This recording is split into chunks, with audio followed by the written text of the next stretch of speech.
David, how is your heart rate after a final like this? It's okay, it's okay. The speed wasn't quite there, but yeah, I kept it calm and just took the lead in the first laps and continued to lead.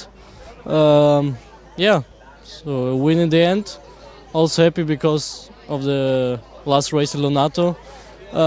So yeah, it's a good comeback and we are happy. Actually, it was stressing for me watching you because to be in front always with It was the high pressure, yeah. how was that to be there? For me, I was quite calm. Yeah, I was just driving and try to keep a cool head and just lean in the way. Yeah, and it was good in the end. So we are happy and all the hard work paid off. Congratulations. Thank you. Bravo.